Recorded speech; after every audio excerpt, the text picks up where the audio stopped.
Oh, boom, just like that, just like that, bam. So yeah, Kevin Curtis, you shouldn't be here. Let's say good. Sure. yeah, but Sir. I think we are the edge. That is. It's 3 o'clock. 3 o'clock. I pledge allegiance to the flag of the United States of America, and to the republic for which it stands, one nation, under God, indivisible, with liberty and justice for all.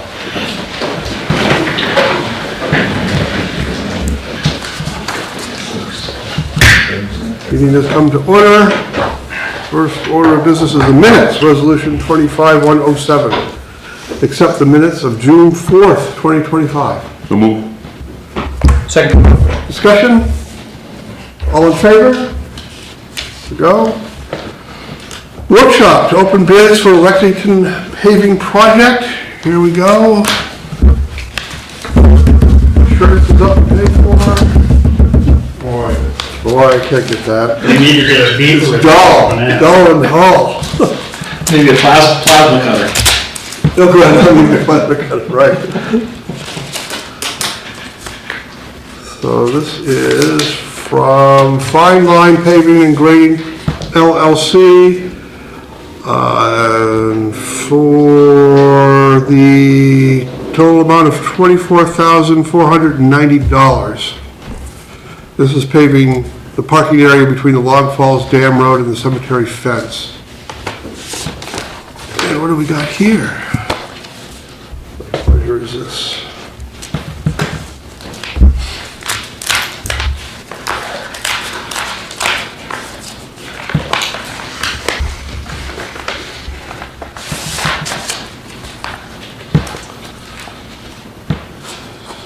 Lincoln County paving parking lot. Who's it from? This is from Wright Pinkham. Should be two, right, as opposed to from. Yeah, there's nothing on the envelope that said who it was from either. It says contact Wright Pinkham. Yeah. And going to the bottom line, it's $30,500, and this is on the letterhead of J.R. Nuns and Sons Excavation. So, and Joshua R. Nuns, president, has signed this proposal for $30,500. Great. That's that. That's that. Stuff that later. Solid answer slide. They were both apple for apple. Pretty much. It's whatever I didn't do the whole scope. It's the same. It's pretty much the same scope. Yeah, it's what our contract called for our Okay.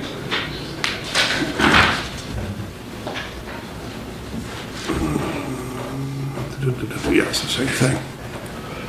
Apples for apples. All right. And our second workshop is update on the Skowhegan Main Street project. Hello, everyone. Is there a spot that I can stand that doesn't matter? Great, okay. The only thing to do is face them. Okay, sounds good. Hello, everyone. My name is Christina Cannon. I am the president and CEO of Main Street Skowhegan. And Commissioner Sekis and Seekins, nice to meet you. I'm familiar, of course, with Commissioners Cezak and Johnson, but I wanted to come and, well, Tim asked me to come today, and thought it'd be great for me to share an update on some of the projects that are underway in Skowhegan. The commissioners have been very supportive over the years of the work that we're doing, and so happy to come anytime you all would like an update. So I do this quite regularly these days. So my organization is a nonprofit in Skowhegan working to revitalize Skowhegan. And so I've been in my role now 10 years. And in my tenure, we've raised $10.4 million for community revitalization initiatives. And we're pretty proud of that. And in fact, we regularly get funding from the town annually as part of town budget, and we have leveraged those dollars for every $19, for every $1 we get from the town, we leverage those for $19.24 of other outside funding. So, we're really working really hard to help revitalize our community, but also recognize that taxpayers are, everyone is feeling the pinch right now, so we're doing what we can to bring in outside dollars to help support our region. You can go to the next slide, Tim. Thanks. So when I first started 10 years ago, we did a strategic planning initiative with our community, and we talked to more than 500 people, and they said that they gave us information on what they wanted to see for the future of Skowhegan. And since then, we've really done a good job of kind of streamlining some of those strategies that came out of that strategic plan 10 years ago. Obviously, a 10-year-old plan is a little old, so right now we're focused mainly on community transformation through outdoor recreation, entrepreneurship and business development, so supporting our local business owners and aspiring entrepreneurs, and then strengthening the regional food economy. And so I'll talk a little bit about each of these. Don't worry about it. Okay. But really we consider our job as asset-based development. We have a role in asset-based development. We take a collaborative approach. We work with regularly more than 70 different partners around the region, and we're doing quite a bit of work with the Kennebec Valley Tourism Council, other partners in Waterville, because we recognize that whatever we can do to highlight the region, it's going to be good for Skowhegan and frankly for Somerset County. So, next slide, Tim. So you all have heard, I'm sure, about the River Park for many, many years, formerly known as Run of River, the Run of River project. I would say that by now we're in about 25 years of this initiative, and when I started 10 years ago, we heard from people through that strategic planning process that this is something that they did want to see. It was one of the top 2 or 3 projects that they wanted to see come to fruition in Skowhegan. And so we got to work as an organization recognizing that there wasn't any capacity at the town, at the municipal government level to really move this project forward. So since in that time frame, in the last 10 years, we've really kind of taken on the role of project management and fundraising for this project, and the commissioners have been super supportive of this over the years. So, next slide, Tim. If it goes. Oh, good. This is a video. But my fear with the video is when we tested it earlier, these speakers aren't in sync, so there's like an echo through here. Okay. So, and I know some of your other slides are slides of the video that have like. The people of Skowhegan have always relied on the Kennebec River for fishing, ice harvesting, electricity, and lawn driving. It's time for us to look to the river again, but this time for recreation. Skowhegan's future Warner River Whitewater Recreation Area will feature a whitewater park with enhanced waves for paddling, surfing, riverboarding, and tubing. It will transform our river into the centerpiece of our town. It will revitalize our regional economy, attracting new businesses, creating more jobs, and bringing in a projected $6 million in revenue in just the first year. You'll have free access to all facilities, including Whitewater Park and an expanded trail network. This is the future for Skowhegan, and we're working hard to make it happen. Learn more at runofriver.org and save the date for Riverfest 2021, when we'll celebrate Skowhegan's future on the river. So as you can see, that video is rather old, it's the old name. But we are working to update that this summer, and we actually have an updated economic impact study that's in the works. Sorry, I'm having technical difficulties getting on this. I don't think it's Pentagon, I think it's personal. I'm not sure how. I think that little arrow might work, no? Yeah, that starts the video again. Oh. Is that the next slide? Yeah, that's the next slide. Good. So the river park itself will feature 3 whitewater waves when it's all said and done. And so we're in a phase 1 project initiative right now, but one of the features will be a kayak wave, and you can go to the next slide, Tim. And so this is an example of what a kayak wave looks like out in Buena Vista, Colorado. And so there are actually probably 24 river parks around the country. I was just in Iowa last week, and I visited, there's a future river park in the works in Des Moines, and then I traveled north 2.5 hours, there's one in Charles City, there's 2 others that I could have visited while I was there. But these are a big deal around the country, but we don't have one in Maine, and the closest one currently is in Franklin, New Hampshire, and they just built their park a couple of years ago now. But I think there's a lot of misnomers about what the river park will be, and frankly, people think it's a rafting park, but we have a half-mile gorge stretch, which won't be a very fun raft ride for just a half mile, when you've got multiple miles of white water up 45 minutes north of here on the forks, or in the forks. So ours is going to be a park and play destination, so you basically park your vehicle, you bring your kayak into the river, and you then play on the wave. And so that's one example of how you'll be able to use the park. Tim, you can go to the next slide, thanks. What we're building in phase 1 though is an adjustable wave shaper or wave feature called a wave shaper that you'll be able to actually surf in our downtown river gorge. And so that means you will be able to take your surfboard in, a bodyboard, a boogie board, a stand-up paddleboard, and the wave will be similar to a wave on the ocean where it's like a green wave, and it will be smooth for surfing. The awesomeness of the first phase is that that feature will be adjustable. So probably the most exciting feature will be the fact that you can surf in our river, but we can also turn it into a kayak wave when we have competitions and events. So we'll be able to accommodate both users. And the difference is that usually a whitewater wave is, or for kayaking, is that you want a hole that kind of grabs you and keeps you so you can flip and play around in it. And a surf wave, you want it to be more glassy and smooth for smooth surfing. So that's what we're building in phase 1. So next slide, thanks. And we will have the only adjustable river surf wave in the entire Northeast when it's said and done. Thanks. And this is just an example of what this looks like out in Sheridan, Colorado at River Run Park. And this is, I was shocked when I visited this park in 2019 that the surf wave, there was another wave downstream, and the surf wave was actually longer to get on the line than the kayak wave. So surfing is a little lower barrier to entry. Doesn't require as much skill. You don't have to roll your surfboard, you just fall off of it, versus the kayak, you have to learn how to roll it if you want to use it safely in whitewater. Next slide, Tim.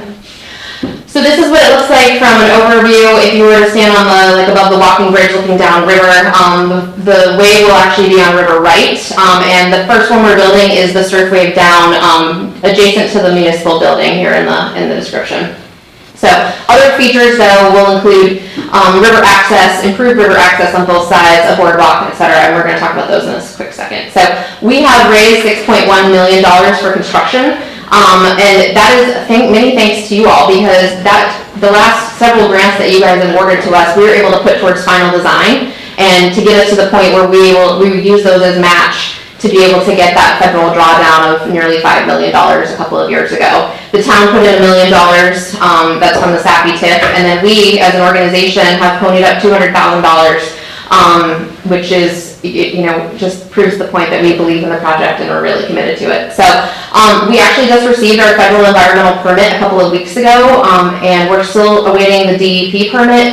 We expect to see that in a couple of weeks, so hopefully by the 1st of July we'll have both of our permits in hand that I can get signed by the town. We are at 90% final design. We just had a meeting with EDA today, Economic Development Administration, to go over next steps now that we're getting closer to construction. And we are hoping for a fall start. A lot of that will depend on some fundraising. I do not know what the final price tag is going to be of phase 1. We had raised all of the money as of in 2022, but as you might imagine, pricing has gone up since 2022. So I am currently fundraising. The expanded vision, as I mentioned, includes increased or better access into the river, a boardwalk, and trail development, and really it's just a matter of making this entire area more accessible and more welcoming to people to come and visit. And it's not all just about whitewater in our downtown. Next slide, Tim. So the boardwalk, you can go to the next slide.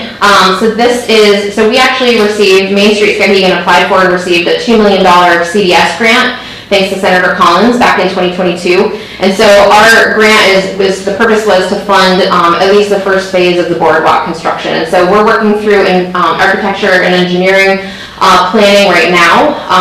We've been in this process for a couple of years now, and I'm going to show you a cool rendering that is pretty hot off the presses. Oh no, it is not. I don't have permission to play this. Okay, well, I can share it with him and you can all watch it on your own. But basically, the plan for the boardwalk is to go from the old mill pub down to the municipal building. We'll be building an actual boardwalk with wooden planks. You'll be able to access it from the parking lot so there will be ADA access points. But really the goal is to be able to create a space for people to look out on the river when we have river activities happening, and really a place for people to gather. And we don't have a great spot in downtown, we don't have a town square, and so we really think of our riverfront as a place for people to gather, and we want to create that space accordingly. We expect to have about $1 million when all said and done for construction of the first phase of the boardwalk, and we hope to put some shovels in the ground for that project in November. So we're currently in environmental permitting for that as well. So yeah, as I mentioned, we're full speed ahead on this and have already raised the funding, and I've been drawing down from that $2 million earmark to pay the architects over the last several months. So that is a secured grant from the federal government. So next slide. And then the trail network. A couple years ago, we commissioned the trail master plan for the Skowhegan area, and we're looking at the opportunity to expand trails in the area to more than 50 miles. We talk to motorized and non-motorized users, have recent conversations with ATV users. Really as it relates to the river park though, we're excited about the Philbrook trails and the DB Riverwalk, as those are adjacent to downtown. And will be more accessible for people that come and want to visit the river park. So we partnered with Somerset Woods trustees and the town, and actually we have final design getting ready to kick off in the Philbrook trail system this summer, within the next couple of weeks. And so we'll have an updated trail network in Philbrook that we'll be looking for some construction funding here over the next couple of years. So full speed ahead on this project as well. We also are doing some final design work thanks to a state grant out at Lake George Regional Park in partnership with the park, and then we're working with the local school for the Heselton Street trails at the new school, so enhancing the trails there as well. Next slide, Tim. Just a list of partners that we've been working with for that. And as I mentioned, yeah, we got $25,000 in grants for the trail design, and though we are not able to apply, I don't believe, for construction funding because we're not the landowners, there is the $30 million trails bond. So I'm excited for the landowners to be able to take the design work that we've done, that we've helped them do, and actually put that to good use and apply for some construction funds to enhance our local trail systems. So, economic impact related to the river park. This is an old chart from 2016. We are getting an updated impact study this summer. I was just on the phone with them this morning, but we're looking at quite a bit of impact in sales and spending, and I don't know if I can put into words in a short presentation like this exactly what sort of impacts there will be from the river park. I've visited now more than a dozen. I'm actually headed to Boise tomorrow to look at their phase 2 whitewater park that they just built. And the amount of development and investment and community spaces that have popped up as a result of these parks, because people come and visit them and they want to be in the water and they want to recreate, and it's just created significant community and economic development, but also improved quality of life. So, next slide, Tim. And we're already seeing that in downtown Skowhegan. So this is a figure that I got from local developers and business owners when I submitted a recent EDA grant request. And this is a figure, $34 million is anticipated and current downtown investment, and as a result of the expanded river park vision. So, and this does of course include $24 million-ish for the new hotel and apartments on the island. So those guys, Max and Dash from High Tide Capital, they knew about this project and really, and actually next slide, Tim, because there's a quote from Max, they recognized the opportunity for Skowhegan and took a chance on us. And Max has said that we're definitely one of their riskier projects because we are still a rural mill town, but they recognize the momentum as a part of the project. So, and that 18 million is old, pre-flood, of course. But yeah, we're thrilled that people have seen the opportunity here. And then, of course, it can't just all be about economic development. So we have created an outdoor program called Skowhegan Outdoors, and go to the next slide, as one of our programs under the umbrella of Main Street Skowhegan. Next slide, Tim. Where we actually provide free outdoor programs and gear to community members. And anyone in Somerset County is able to come and actually borrow gear in our downtown gear lending library for free, which I'm going to show you some pictures of here in a second. These are just pictures from our programs. We do things like whitewater kayak roll clinics. We're preparing people to be able to utilize our river park when otherwise they wouldn't necessarily know how to get in and use a whitewater kayak.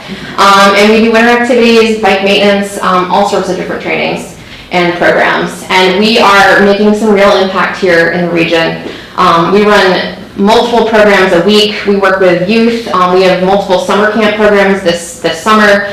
We're trying to figure out how we acquire a 12-passenger van because we have such need to get our youth out into the community, and we have these summer camp experiences that we have to borrow a church van for these days. So good problem to have, right? But yeah, this is perhaps, the whitewater property is amazing, but getting people outside and seeing the impacts that we have on our local youth and the opportunity that we have to become an outdoor recreation hub and get more people outside is really inspiring to us. And so we're super stoked about this program. Next slide, Tim. Here's a video.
The girl that we just saw in the kayak with the video pointed at her, she actually just raced this past 2 weekends ago up in Millinocket at the Millinocket Extreme Canoe Race. She raced in her kayak. And so did Colin, who was also in the video. So we have produced 2 whitewater paddlers out of Skowhegan through this program to go up to Millinocket and participate in the races. And so we're making some moves here. I grew up in Somerset County. I grew up in North Anson on Williams Dairy Farm. And I wish that these opportunities were available to me because I think that they're transformative and certainly things that are amazing for our local youth to have because they're entirely free.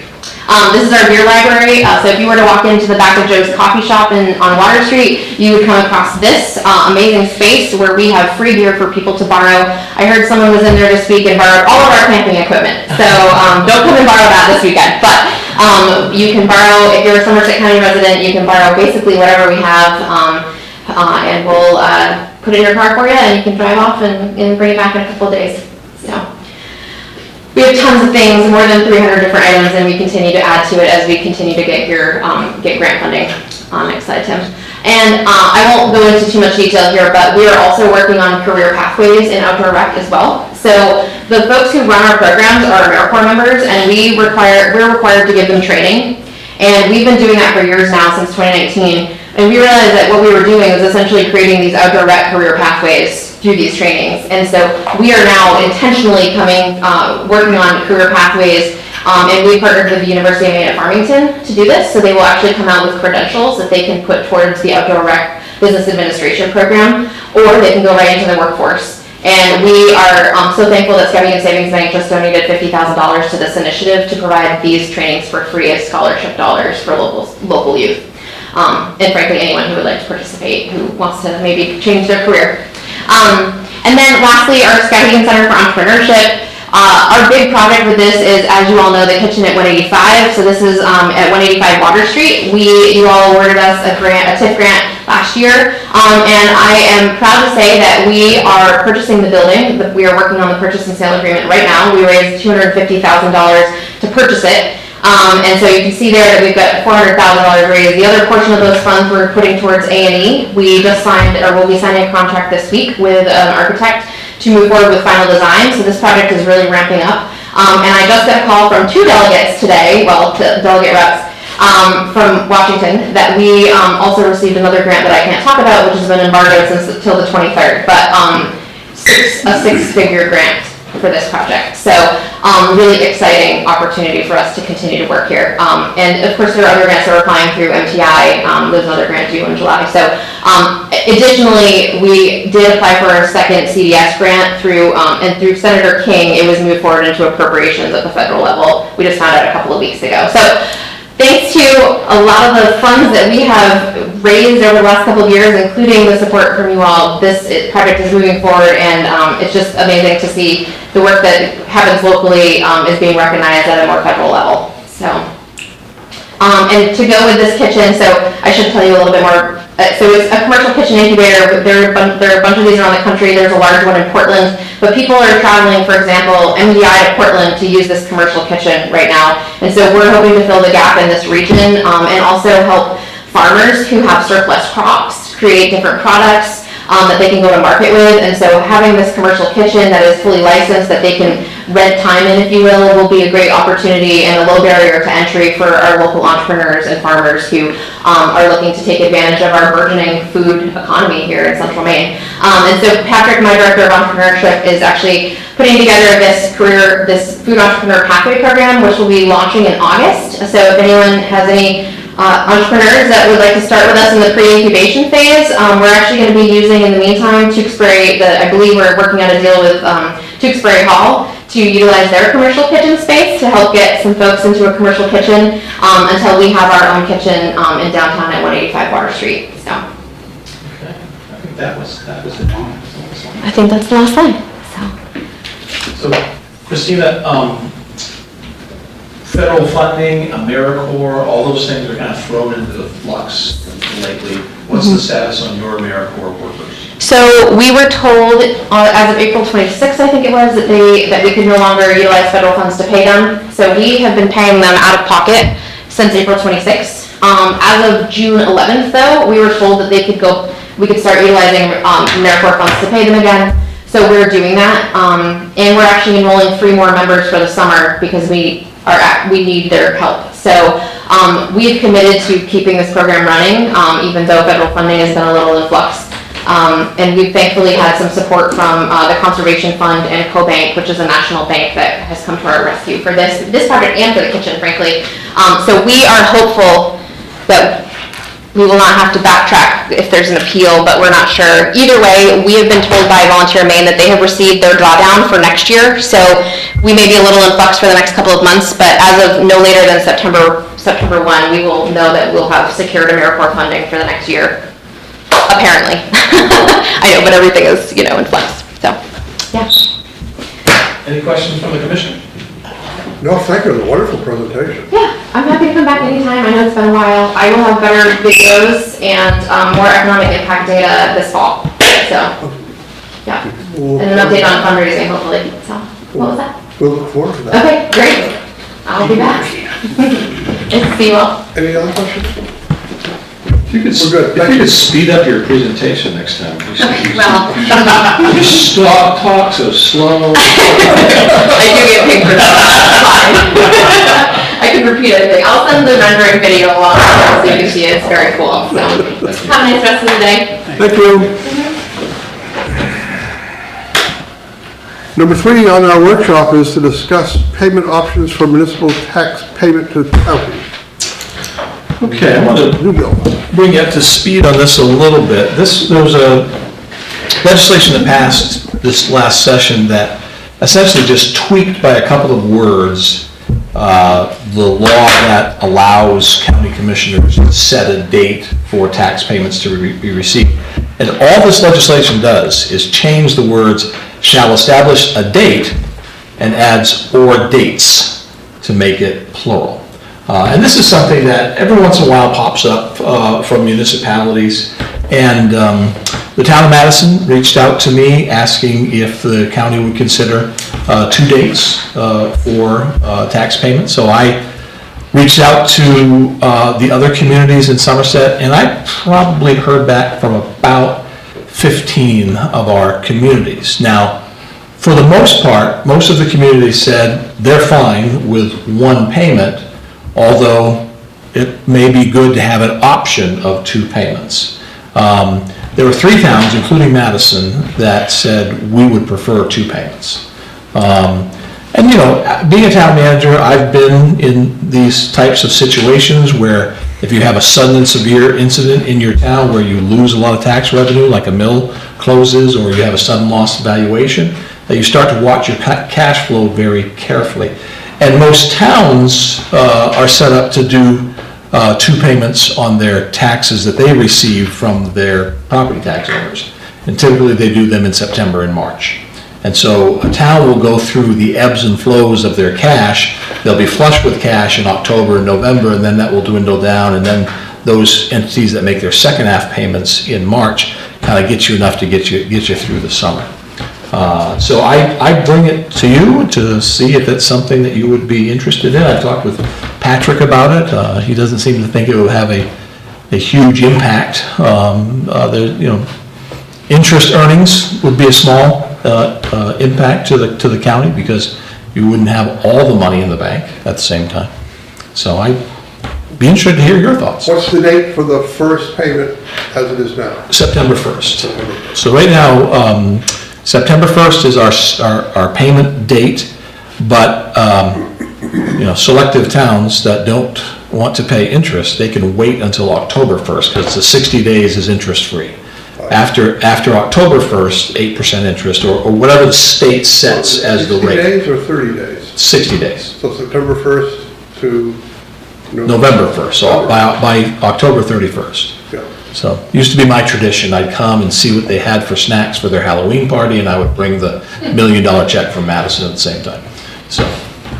A trick and a treat. That's right. That's right.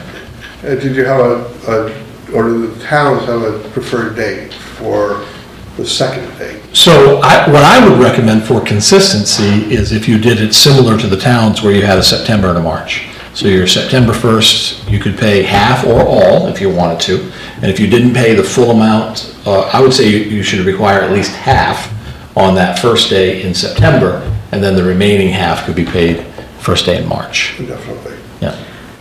What's that break down in terms of the 2 payments? What is the interest loss? It's gonna Just two be payments. 4% What is the- on 7 million, so what, 280,000 the first year? Okay, so that's assuming everybody takes the option. Yeah, yes, Right. yes. So But let's, after the first year, there's not gonna be any loss. right, Right, It's just the first year. just the first year.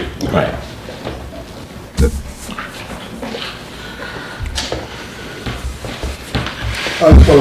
So March 1st, and that would be the same 60 days, or? I think, is a 60-day for interest, is that a county rule, is it a state rule? Okay, so, yeah, I think you would offer the same window.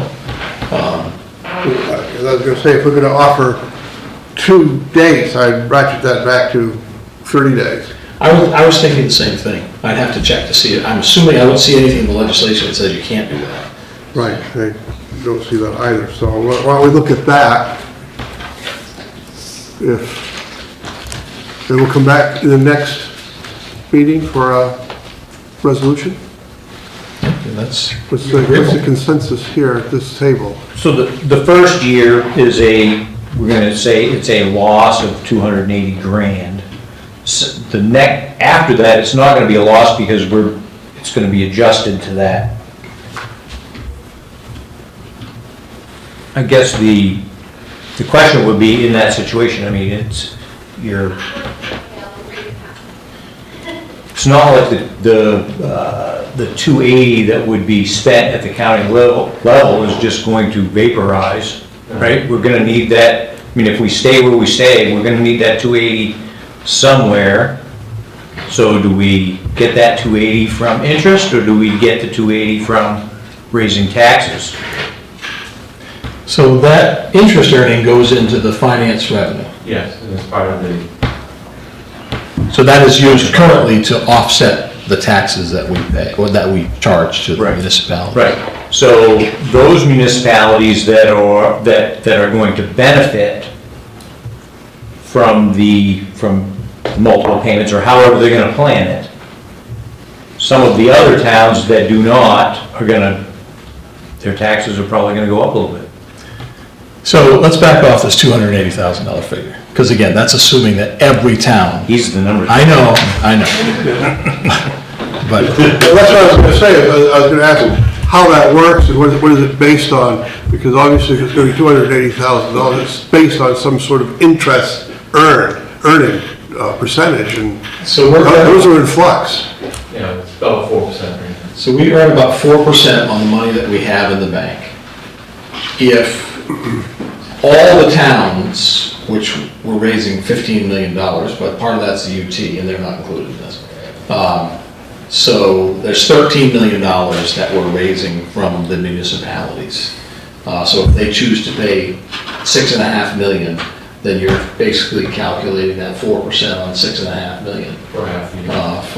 For half a year, so it's really 120,000. Right, so I guess the question would be is, you know, which municipalities, I'm guessing, and I'm not looking for an answer today, maybe it'll be for the next meeting, but which municipalities would be much more likely to do that? I'm assuming that it would be the bigger ones that have the lion's share of that money. Right. And wouldn't it make sense that if the county is not receiving that added income from that interest from those few larger communities, that some of that loss is gonna be shared throughout? It is. What's gonna happen is, we'll have to recalculate the interest income, not in this coming budget, for the budget after, and whatever deficit or whatever will be spread over all the towns based on their valuation. So those bigger towns that are kind of interested in this happening, is it due somewhat to the fact that they're not gonna have to pay as much interest that way?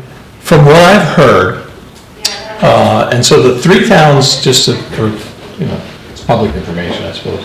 Madison, Fairfield indicated they would be interested in having this as an option, and their concern was mainly federal funds that they receive that are somewhat in flux. Mercer, not a big tax bill, but they also thought it would be a good option to take those two payments. I haven't heard back from anyone. Skowhegan, clearly their bill is, you know, $2.2 million, so I haven't heard back from anyone in Skowhegan. There's not really gonna be any lost money to Somerset County as a whole. It's just gonna transfer some of it back to the town. So I think, on one hand, I understand the interest earning and the concerns about that, because you could say, okay, say your payment's $1 million. Well, if you keep $500,000 in your bank for 6 months, there is a gain to that of a few $1,000s at least. So if it's sitting in our account, it's a gain to us for a few $1,000s. How does that trickle down to the smaller municipalities that pay in one payment? I mean, we could probably try to break those scenarios down, but I don't think it's gonna make a whole lot of difference, mainly because Patrick, as all good finance people do, presents to the commissioners and the budget committee a conservative revenue forecast. The glass is always half empty with that. And so I'm gonna bet you a dozen donuts that his finance income forecast, he's gonna exceed it this year. So he forecasted for the budget $1 million. It's gonna come in $1.2 million, somewhere in that neighborhood. So because we always forecast it conservatively for the budget, I don't think it's gonna have a tax increase impact to the municipalities. maybe not an increase, but this is a revenue stream, right? It is, I mean. The interest When you you add it all, add- when you add it all together, it Right. comes, you know, in the end. That's right. So, you know, in my mind, and maybe it's more on principle than actual dollars, but in a lot of these towns, every dollar makes a difference, is this situation would potentially benefit the larger towns. What I would suggest, if we go down this road, we actually do it for everybody. So everybody's gonna have the same impact depending on how they invest their money. So everybody's gonna get half the tax bill that they can invest it any way they want if they have the funds to earn interest. So each town is going to, you know, give their portion of that 120,000. I guess if we do it, I wouldn't leave it to, we're gonna do it for 3, 4 towns and the other one's not. I'd rather just do it for all the towns. Well, I think it would be presented to all the towns as an option. From what I heard back through the emails I received, is that not all towns see it as a need, so they wouldn't utilize the option. Some towns maybe just, I'm gonna send a $280,000 check now, just to get it done. So- Any town meetings lately? Right. So another question I have, just because it's what came to mind, is that how would this affect any of the payouts that the county has to pay out if this is split up like this? I don't think so. I think you have significant enough. I think right now we have sufficient cash flow because we have additional funds in capital accounts and special revenue accounts. But if we start dwindling all our capital accounts and all the other accounts, then, That would be, but that's gonna be 2-3 years probably down the road. I'd be inclined to think if it's something that only 2 or 3 of the bigger towns are interested in, that we probably could keep it the way that it is, but I mean, we can discuss it more and determine that, yeah. Yeah, I'd like to hear more from the towns, and perhaps, you know, we're gonna look at this at our next meeting. Maybe they'll come. Yeah, I think. Share their thoughts, one way or the other. Yeah, I think I can try to encourage some of those that were thinking that way to come and explain their position. I mean, this discussion has brought up a good point. I mean, you could promote this as a benefit to the municipality if they wanted to invest those funds for 6 more months, put it in a 6-month CD or something like that, which, you know, in our current market, we never had these options before, short-term CDs that would generate 4 or 5%. The other thing is this, you know, at the local level, select boards and managers have to be responsible when they assess taxes and do a tax commitment. They've got to do a tax commitment that's going to meet all these criteria. So if it's done correctly, there shouldn't be a need for 2 payments. But obviously, this was enough of an issue throughout the state that it came to the legislature. So the legislature made it an option for commissioners to utilize if it was available. I think some of the genesis of this is actually from the municipalities that present a quarterly payment for their property taxes. So there's a number of municipalities that don't take the payment all at once, but they allow it to be quarterly to lessen the impact on the taxpayer. And municipalities have had these options for years. At town meeting, you can adopt a tax club where you can make 10 payments on your taxes. Many municipalities do that.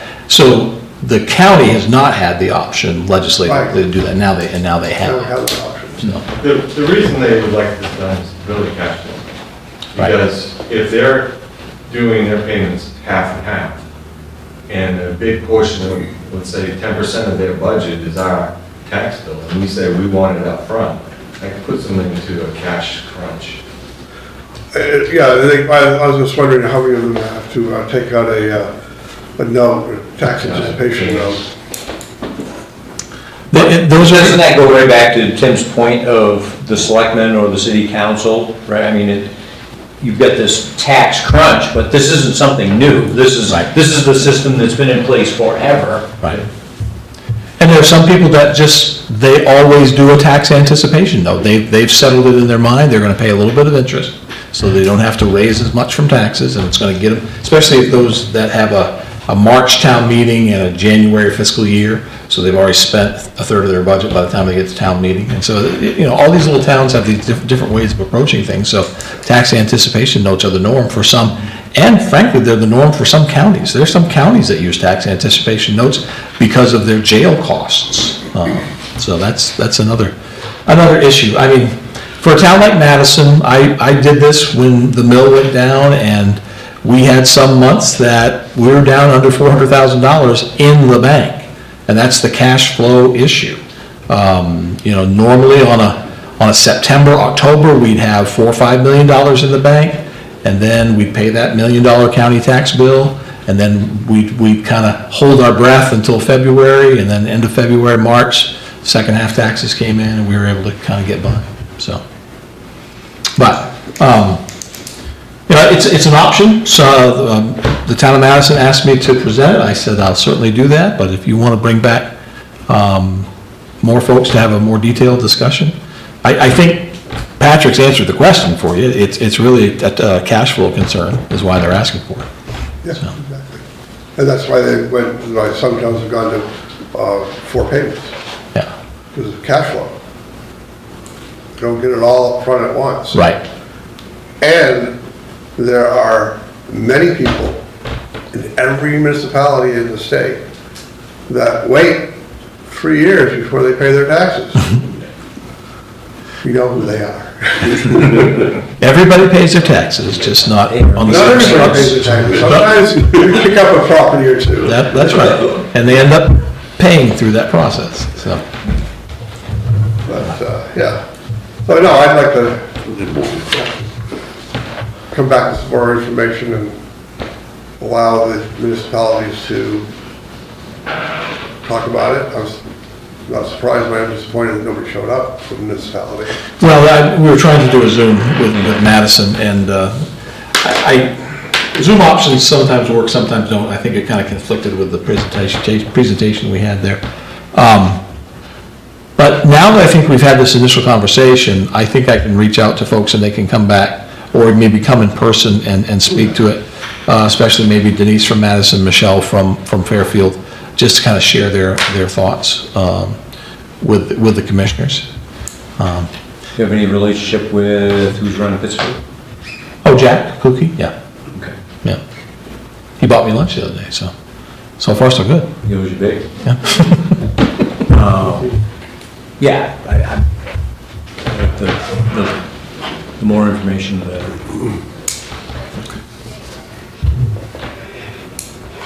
More information? Next meeting? Yep. Great, thank you. Then we'll put the resolution on. Thank you. We'll have a resolution ready. Public hearing, none. Public comment, to allow the members of the public to comment or reserve time to speak on an upcoming agenda item. Is there anybody online? No one's there? Okay. There's no one in the room. New agenda items, commissioners only? I think we'll wait until the House in Augusta votes for, see if the governor signs that ice thing. Why don't we talk about that at the end, where we have our miscellaneous discussion items. So I do think it's worthy of mention. Okay, so no new agenda items? Joel, I didn't, okay, thank you. Administrators report. Just a couple of things, just don't try to do any business at the courthouse tomorrow, or your local bank, or any place like that. Tomorrow's Juneteenth, so it's federal holiday. We had our department head meeting yesterday, and at that time, Pavel mentioned that the courthouse is going to move toward the dual authentication for everyone's computers. So that's a process that we're going through. Access to our computers will now require use of either a token or a app on our phones that allow us to have a two-part process of getting into our computers. As excited as all of us were about that, it is important. And Pavel is also going to provide the staff with short 5 or 10 minute cybersecurity training videos. And so those are some of the efforts that are taking place that I can understand. Most of the IT reports I can't understand, but at least that one I can understand. So your next scheduled meeting is the 2nd of July. I will be away at that time. Leanne will be here to cover. I imagine that will be not that this is a full house, but I imagine that there will be a pretty sparse meeting on the 2nd of July. But we'll have that, hopefully, opportunity for people. I don't know, maybe some of those town managers might not be able to make it on that day. I'll find out and let you know.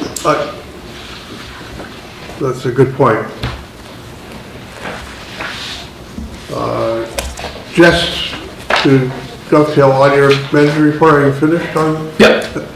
I went to the Sandy River Forum on Monday morning, and it was excellent discussion on the river, how Sandy River impacts floods on that river as well as downstream in the Kennebec. Mike was there as well, and there's other forums if anybody's interested. They're gonna have another one? They're having 3 more. Phillips is the next one. And I can't think of the other 2 off the top of my head, but they're having them in Franklin County mostly. We were invited because the Sandy River not only impacts Somerset County, but goes through 2 towns. So, Norge Walk and Starks. Yeah. So I just wanted to let people know that that was happening. And there was also an article in the newspaper yesterday, I think it was, about that. I didn't see it online, I saw it in the physical paper. They just sent out something. They just sent in information on the review. Oh, good. Yeah. So that's my dovetail. Thank you. Thanks. And you're all set. Finance reporting. It's hard to believe, but we're have to get close to the end of another year. I mean, I just feel like I just got done FY 2024. Now, so we're heading into FY 2025 audit, and I'm already supplying the auditors with some information, doing some housekeeping items, and you'll see, I think it's gonna have to be an add-on, I don't know, related to some capital expenditures. They're not really capital expenditures. We had a couple of accounts that ran negative slightly, so I'm just moving some capital asset funds into those accounts to zero them out, so when it comes to that. But, well, we're gonna have 3 warrants in June. We're gonna have another additional warrant in June 27th. Basically, you cannot roll the tree out if there's any open batches. So we gotta clean out all the batches, have everything clear before we can roll the year. They will be included in your July 2nd meeting for your approval. It's not like the checks will be mailed out, we're just doing this so that we can actually close Trio to open up the new year. When it comes to the surplus funds, there's no major changes. We're still heading to the around 900,000 favorable for the general fund, and the jail looks to be 100,000 to 200,000 favorable. And UT, depending on how much capital projects go around, you should be about 150,000 favorable.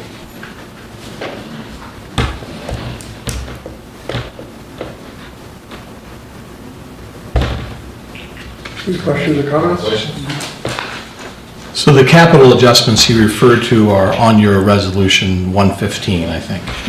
So, and there will be items to sign. Oh my. $42.82. I know. It's gonna break me. Wet noodle. Cost more now to write it up.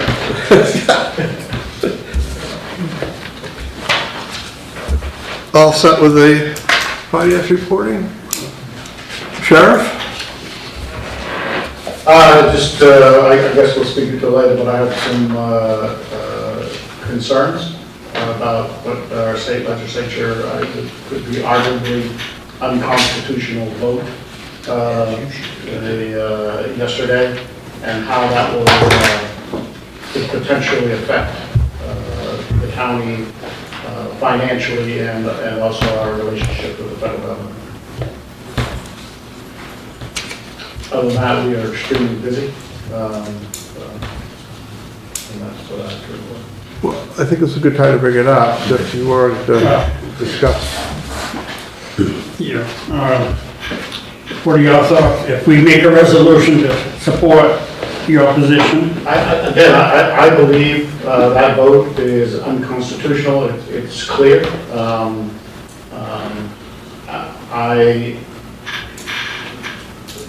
I've thought long about it, and I guess this, for me, is, in my 51 years of law enforcement, this is my line in the sand. The legislature might be able to tell state employees how to prosecute their daily, but you cannot usurp or circumvent federal law and tell me that I cannot work with the federal government. Again, I think it's unconstitutional. I think what we're interested in, I'm going to speak for everybody, well, actually speaking for myself, so I don't step on anybody's toes, is that we're interested in, or I'm interested in you and Tim working on a resolution to bring to us so that we can take a look at that. And we don't know what the governor is going to do. no, I know, but this would be until next, on the 2nd. Pretty sure. Because we just want to, I have we no. want to wait, but we also want to be prepared. Well, at the same time, so one of the things is if the governor sees enough of these resolutions coming forward, it could actually help the decision-making process. I can't speak for the governor or how she will, I just think it's important that we don't subscribe or embrace being a sanctuary, an island to ourselves. See you in court. Right. It's very disappointing. I know it is. So, I guess my thought on this is, because we know our track record, well, I think we ought to be a little bit more proactive in this, regardless of what she says. Because we're still gonna deal with the issue. So, if we back you in your authority, then I think that's what we should do. I would appreciate it. I know the course that I've plotted for myself, but I would support the commissioners. I always appreciate the commissioner's support. To me, this is a very big issue. Well, I know that, Sheriff, you know, and Tim should know, because you're both put your ear to the County Legislative Policy Committee, that the MCCA came out against this bill. And we all unanimously supported to vote against that bill. So we have some language there as well in that testimony to use in any resolution that we want to present, and I think that would be valuable. And it's normal, obviously, it's normal for people to voice their opinions, or organizations to voice their opinions before the decision is made, to hopefully sway the decision-making, as opposed to just objecting to it after the decision is made. Right. So I would support it sooner rather than later, I'd support it today. so as far as actually having the language and signing on it. Well, if you had good language, I would want to read it before I could support it. I'm not just going to have a knee-jerk resolution. So I think, to Commissioner Cezak's point, when the MCCA and several other people in the Maine Sheriff's Association, when they opposed the original bill, I think that did have an impact, because what was passed today was severely amended from what the original bill said. In my reading of it, there are some points of concern, but I didn't read anything in it that had to do with contracts, with. No, there is not, but for me, it is the bigger picture, and as I look at that, we are starting down a slippery slope. Right. I've seen how these things have moved forward in the past, and I want to be perfectly clear. The decision, the vote, I believe, was unconstitutional, and the state legislature can tell state how they do their business. I will push back on allowing them to pass legislation that affects the county and how we do business. So right in the middle of it, and I printed it out and I probably left it on my desk, there are like 10 prohibitions that all law enforcement according to this bill are prohibited from doing this. Right in the middle of it is the one that says working with the federal government under the immigration law, and it references the federal immigration law. So I think that's kind of your crux right there, is there the state is telling you, a duly elected official, you cannot cooperate with the federal government. And so after you boil everything away, whatever opposition the county has should be focused on that. I don't want to get to the position where we're going to say, well, we need to support whatever President Trump says, or we need to support. It has nothing to do with President, I do agree with you. Right. This is just, you're telling me I cannot work with the federal government, I'm an elected official, and you're still continuing down this road of defunding the police. This is just another step in that process. Sheriff, I guess, what particular piece of the Constitution are you? Well, so it's, I think I sent it this morning. Oh, did you? Okay. But you cannot make a federal law that circumvents or usurps federal law. And by voting that way, you're violating the Constitution. You're making a law or that says you cannot work with the federal government. But hypocritically, you'll augment your education, you'll augment your entitlements, you'll augment your education, but you police can't work with fellow police officers. I can tell you that, especially in the northern part of this county, there are times that we depend on the federal government to back us up on some volatile situations. So I have no appetite to compromise any of those relationships outside it being an unconstitutional vote. And I don't mean to be this passionate, I feel very strongly about this. You should, because you're spot on. Happy you are. No, we all understand that and appreciate that, but I still want to focus on a resolution that is not only meaningful, but will be picked up by other counties and groups.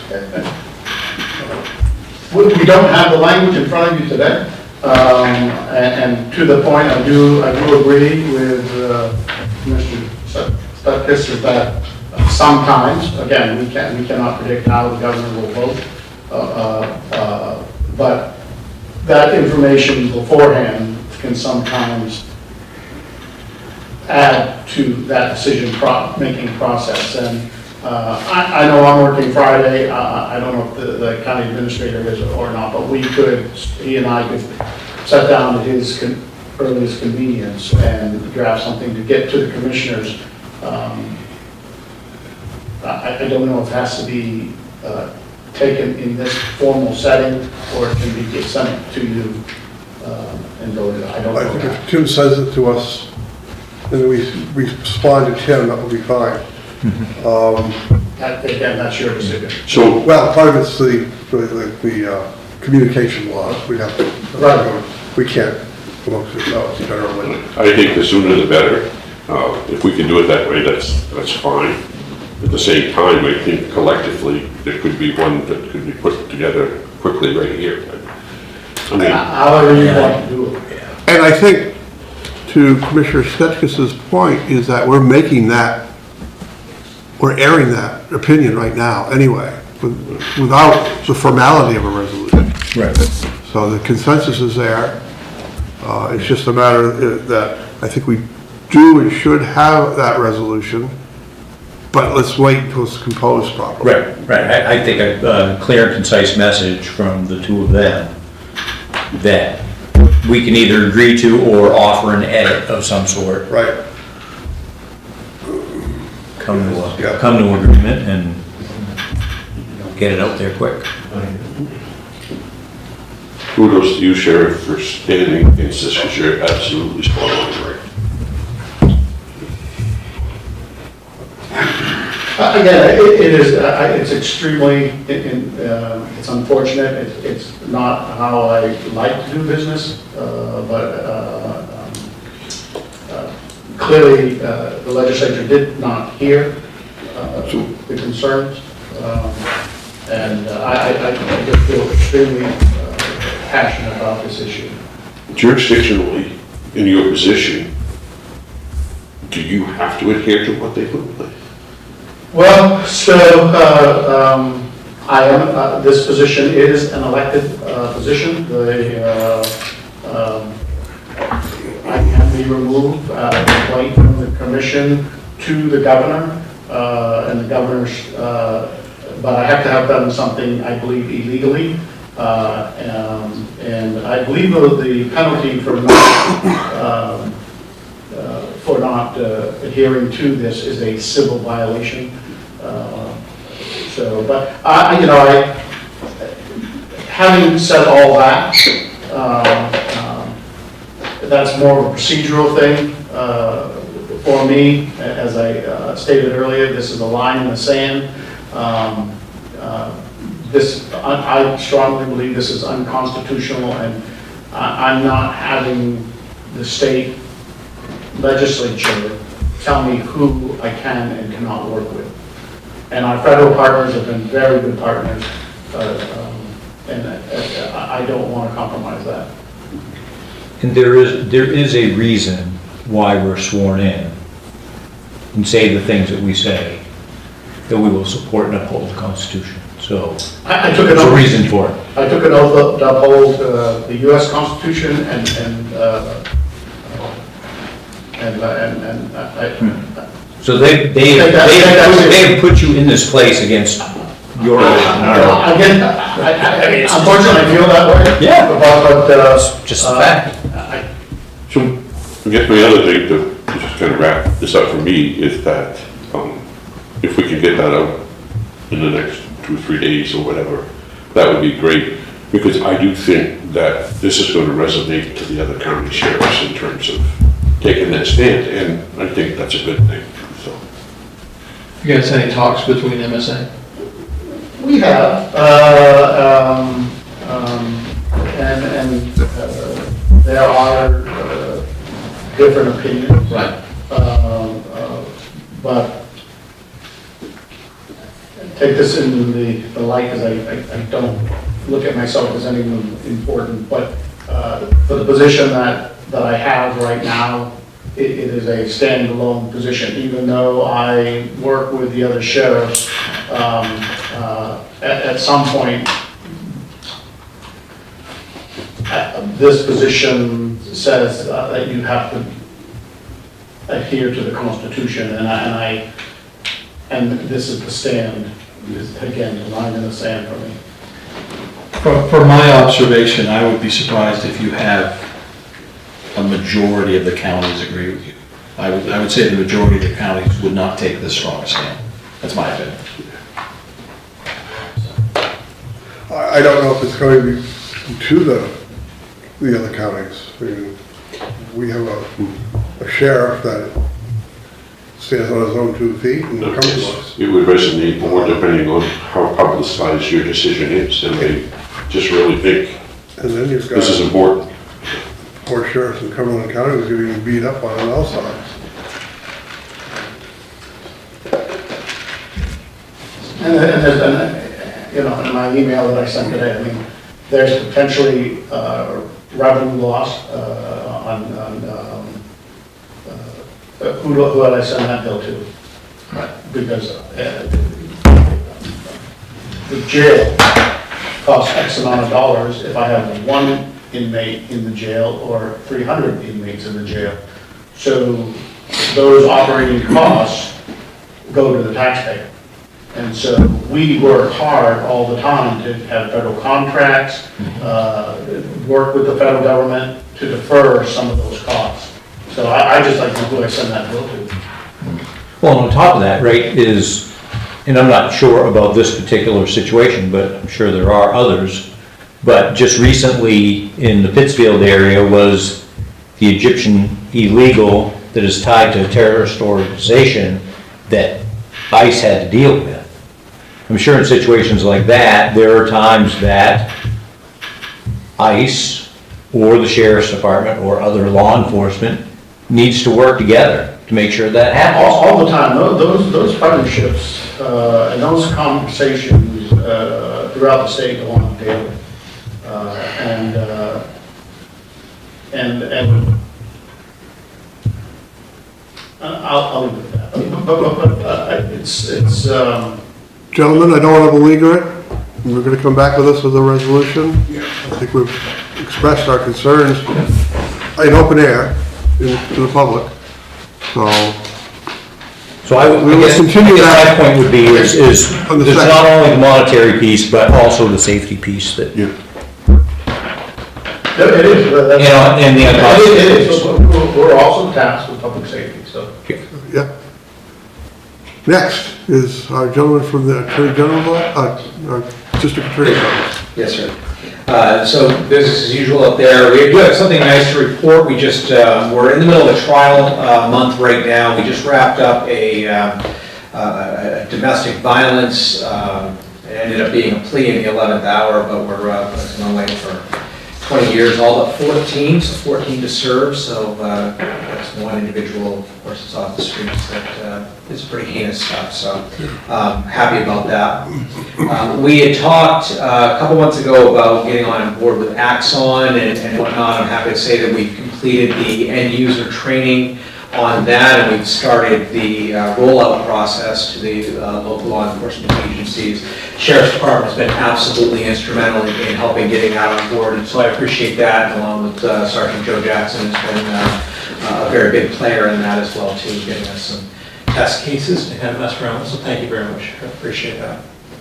But it's very exciting as we get into it more. It's nice because we thought that we were getting into this really great product, and it's a great product. The more that we open it, it really gives a lot more options for us as well too. It's so much more immersed than what we had thought we were getting into. So there will be a bell curve to say the least, but the payout in the long run is worth its weight in double gold. So very happy with that. So. Any questions or concerns? No? All set? Thank you. Thank you. You're welcome. Dave?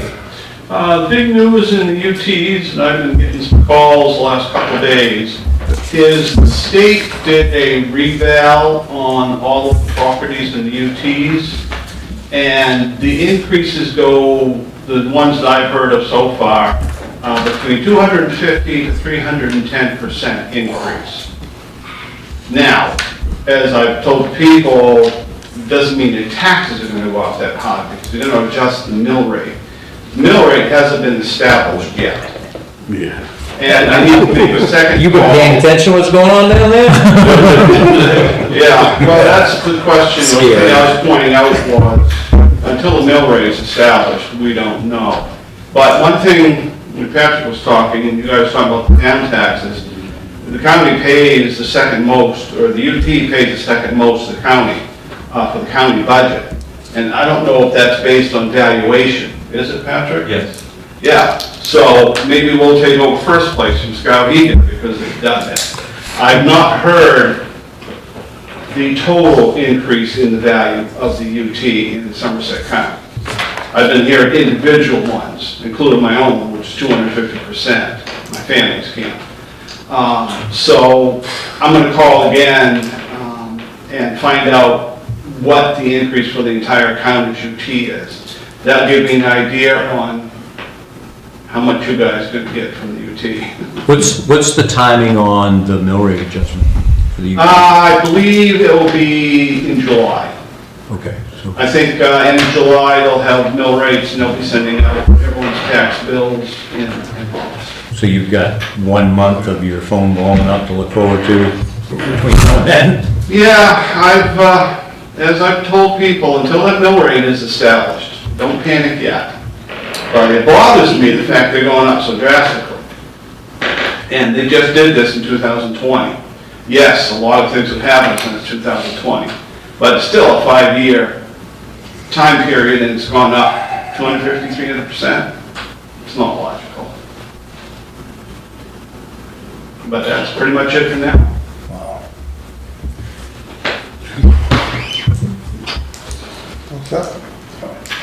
Thank you.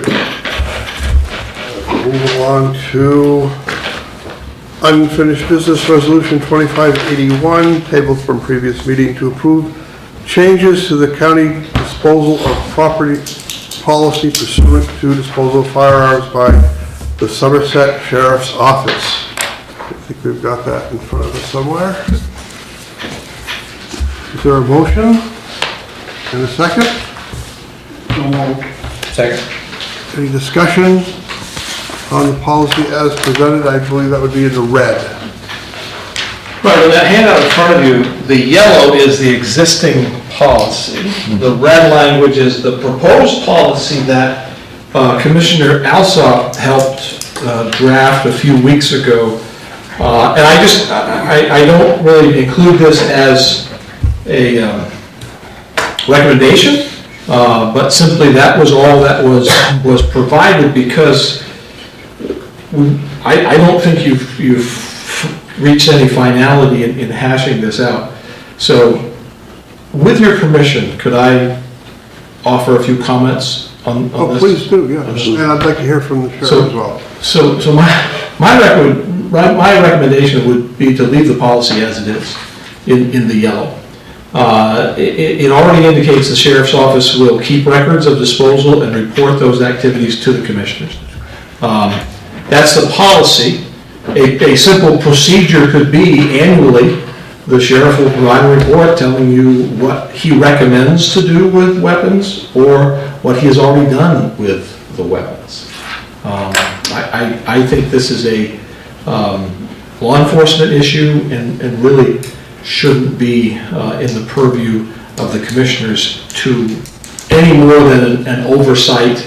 And obviously the commissioners will have an opportunity to look at that report and question the sheriff and say, you know, why did we do this? But from my observations, we've gone down this road of offering to employees, to having committees formed to review the guns, and I think we've just gotten way into the weeds and way out of the purview of the commissioners. And your role is policy and budget, which is impacted by this, but there's also an overarching view of the sheriff's role in all of this. So that's my focus on my thoughts.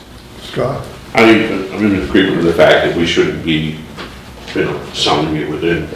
I mean, it has to go through some type of, obviously, FFL dealership and process, and Oh, yeah. it would have to anyway, regardless of how we did it. But I just, I'll bring this up. An annual report, to me, I would like us to be more involved in what happens with the forfeited firearms, in terms of it does, not probably directly, but it does have some budget feel to it. And understanding, Sheriff, your thoughts on this and your conscience related to it, I perfectly understand that, but some assurance that the firearms that can be sold will be sold, and the monies can be put back into the SO for purposes of purchasing whatever. And I think that's where I feel like we should have a part in that as commissioners, in more than just being given an annual report. I think we should have a little bit of some say, because of the budgetary situation, that, you know, in terms of what gets destroyed, what gets sold. Well, I'd like to see a report twice a year myself, but that's irrespective of it. And we know that from the arguments, and according to that amendment that came out, the state decided that they wanted 12% of the take. You're referring to LD 411, which was turned into a resolution. So it did not pass as presented. Right. It was turned into a resolution that has no bearing on local and county. No, it doesn't, but So still, it's only. it does show that our testimonies all pointed to the loss of income to the counties. Apparently, the legislators picked up on that and decided that there would be lots of money to the state too. Right. So there is some meaningfulness there. I appreciate and I agree in the philosophy of turning swords into plowshares, but I think, again, if you just allow me to express this, I understand that every penny is important, but it seems that we're being guided by perhaps a passion for certain items here, such as firearms. So any revenue that would be generated from the auction sale of these weapons would be minuscule compared to the sheriff's budget. The sheriff negotiates contracts for boarding of inmates that generate millions of dollars. And I don't see the commissioners concerned about being involved with those processes. Why would commissioners have to be involved in something that generates hundreds of dollars? And so that seems to be, if we're going to be consistent with the roles that commissioners and the sheriff play, I think we need to be consistent across the board. And we don't have anything that says that you will destroy them all. It doesn't say that you'll auction them all. It simply says it's the sheriff's discretion. right. And if we do auction them and if some revenue comes back, you're right, that's a small amount of revenue that can go back into their coffers. And that can be accomplished with the existing policy. I guess my biggest thing is I want a report, I think twice a year. I went through this, I already told you what I went through this, it was 3+ years, and I get a phone call and the same question came up again. And I said, I thought I told you to destroy the gun, and they never did. So that's why if you have a weapon that, or any type of thing that you're gonna destroy, serial number, and then once it's destroyed, report it. And to be fair to anybody listening, you're referring to another law enforcement agency, not the No, not this, no, it took a long. So I misspoke in terms of, I think we should have a consistent look at everything that is potentially going to raise money for the county. But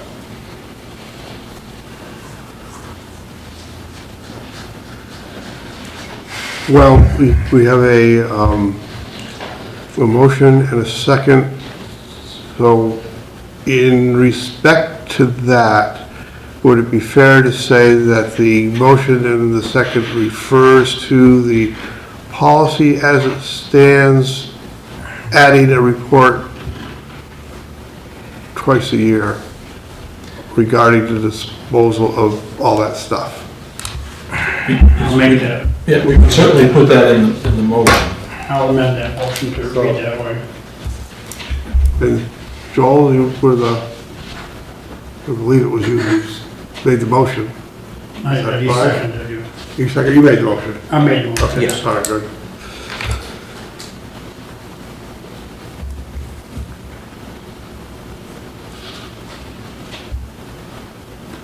Any further discussion? All in favor? Any opposed? One opposed. Thank you. New business, resolution 25-108 to approve the county administrator contract July 11th, 2025 to June 30th, 2027. Commissioner Chair, I apologize. So do you want that report in June and December? What do you want that report? Oh, okay. Thought you were speaking to the motion that's on the floor. Well, it's not, it's the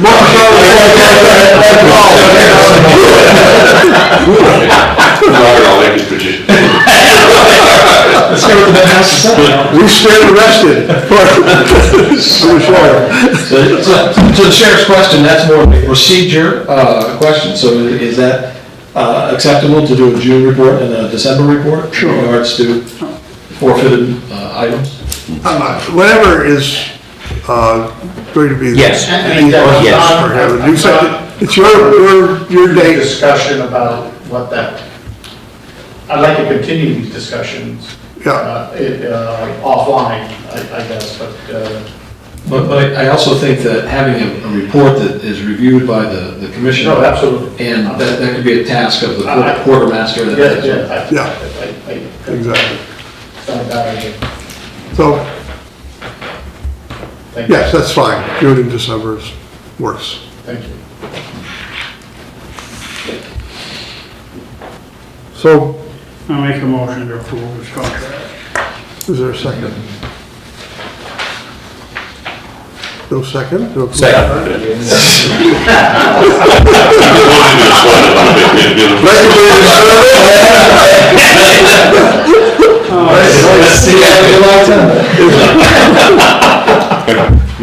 Move that, Any discussion? move the heart thing.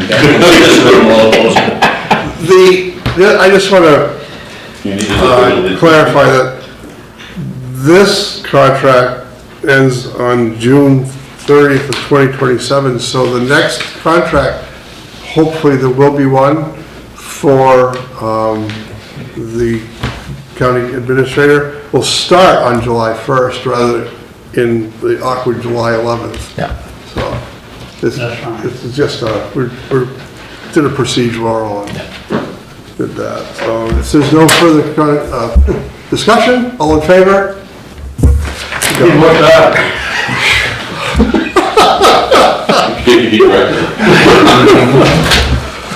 Resolution 25-109 to approve the contract of policing services between the town of Madison and Somerset Sheriff's Office. So move. Second. Discussion, seeing none, all in favor? Let's go. Resolution 25-110 to approve the contract for school resource officer services between the Somerset Sheriff's Office and the town of Madison and MSAD 59. So move. Second. Moved to second, discussion, all in favor? That's a go. Resolution 25-111 to approve the edits and additions to the Somerset County policy on internet, email, and computer use. So move. Second. I just will add by discussion that we had altered the language that said we blocked social media, web-based email, and chat instant messaging. Now the language doesn't say blocked, but it says monitor to ensure proper use. So,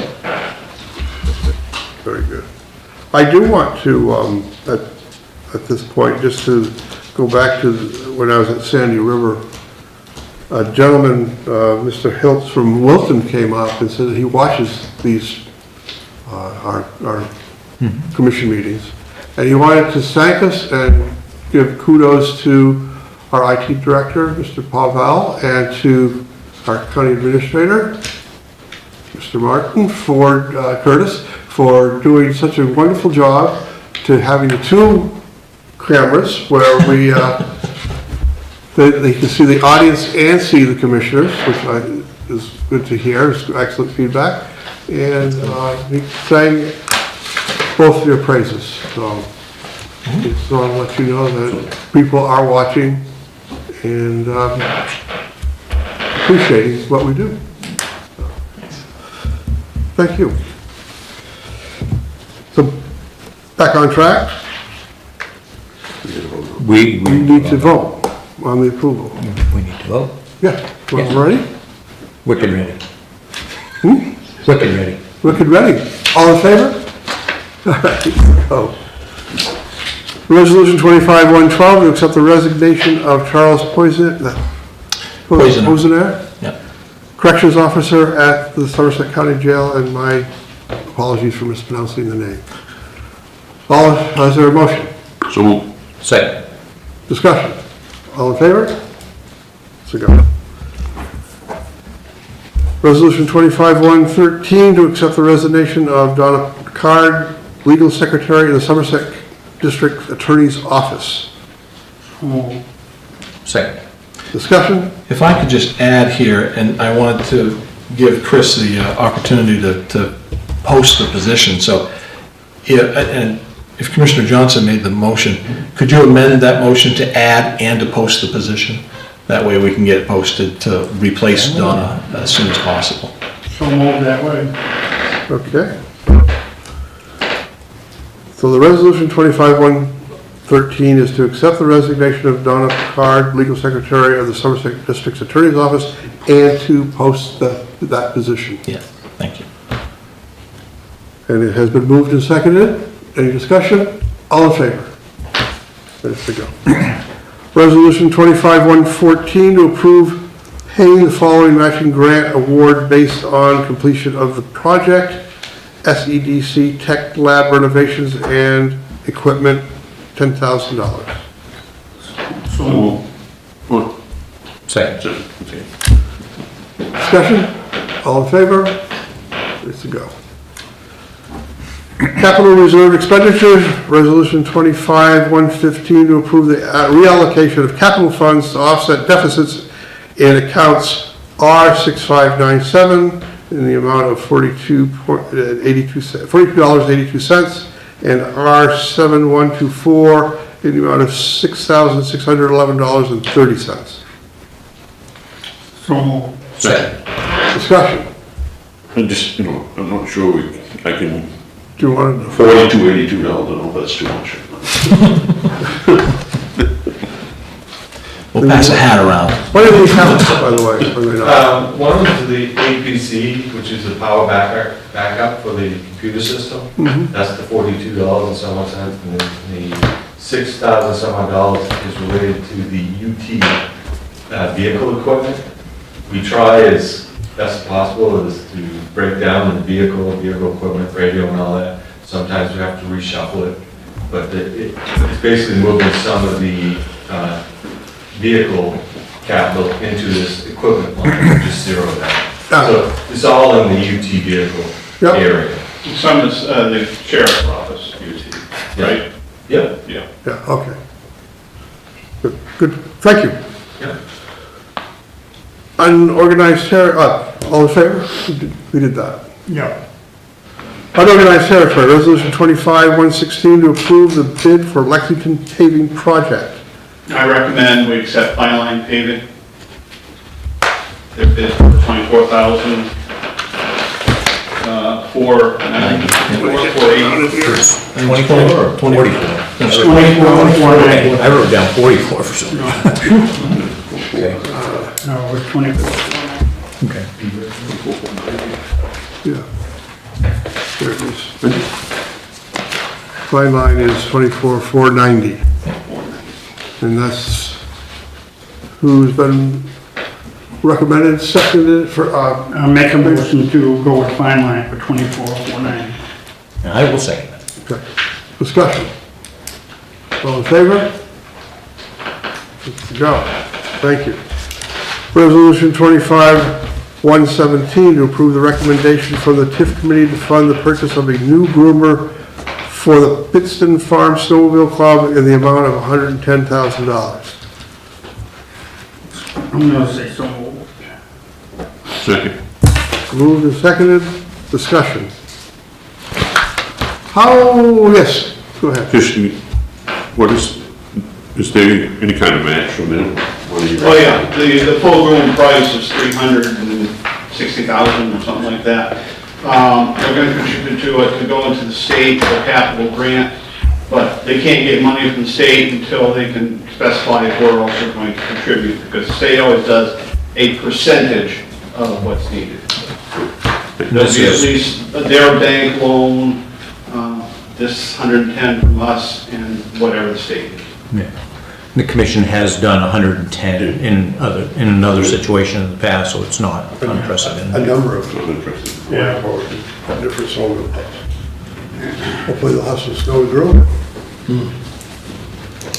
Any further discussion? All in favor? Okay, to go. Warrants, resolution 25-118 to approve the treasurer's warrant for general fund, Somerset County Jail, unorganized territory, TIF tax revenue and TIF community benefit for a total amount of $289,851.38. Second. Moved and seconded, discussion, all in favor? And that's the go. Miscellaneous discussion items, commissioners only. I'm good. And I mentioned Mr. Hiltz. I did talk to Lynette Bat about the issue of the CMP, people upset with that not making the land up in the northern end that the CMP wanted to put into preserve. Oh, yeah. And I reached out to Ms. Batt so that she could talk to CMP about perhaps purchasing the part of the Boxy Lake property that we rejected, and that would be able to be kept open for hunting if CMP put that into reserve as part of that plan to help mitigate with well, not with warehouses, but with the nature groups that were opposing that situation. So that might just be it might resolve that, I don't know. So anyway, I did reach out. With the situation that CMP is purchasing land, that's just going to remain in their ownership, or are they purchasing it and giving it to the state? Do you know? I'm not sure of the details of that. I do know that there's some issues about tree height. Do we have access to that information? I've read something on, I can't recall what who the end owner will be. I think that was an agreement with the state, wasn't it? It was part of their stipulation for their DAP permit. Right. The conservation aspect was a specific box they had to check. I don't think it becomes state property. I think it's just a... This just becomes under conservation. Yeah. Right, so They're taking over. the corporation would own it and it would be preserved. Yeah, I think it's similar to what warehouses did, not warehouses, Plum Creek at the time, decade and a half ago, where they wanted to develop a bunch of areas. In order to get permission to do that development, they had huge parcels of land set aside for conservation. And it was still Plum Creek's land, but it limited what they could do with it. Right. I think this is a similar thing. Yeah, that's what it is. So this is the whole thing with GMP and the conservation easement that we've got information on? Yeah. So I've talked to several game wardens, none of them report this. I don't know if there's anything we can do, but they say it's going to completely shut down any motorized vehicle access to this whole, whatever the acreage is, so. Yeah, it's Well, not something, right, it's not something that CMP really has an option to do with, and I don't think they Their have. only option is I don't think there's anything we can do. Right. But they just expressed very big concern that this is going to, any type of vehicle is going to be unaccessible to any type of ATV pickup or. I don't know what the details are for the conservation contract. I don't know if any of that. But anyway, that's. I mean, it Well, came I have up with a reached out bunch of to the them game wardens for when that. we were going through this other thing with warehousing, and game wardens were very, very concerned and very against it, but I told them I didn't think that we had. Well, Doesn't come before you. Also, okay, I had my commissioner only speech. Is there anybody else who? Seeing none, we will recess to execute documents. I need to sign it. You do need to sign something. I need to grab some of this. Yeah, bring the burger on Friday. Who may have the bid? Here is that bid. Here is this bid.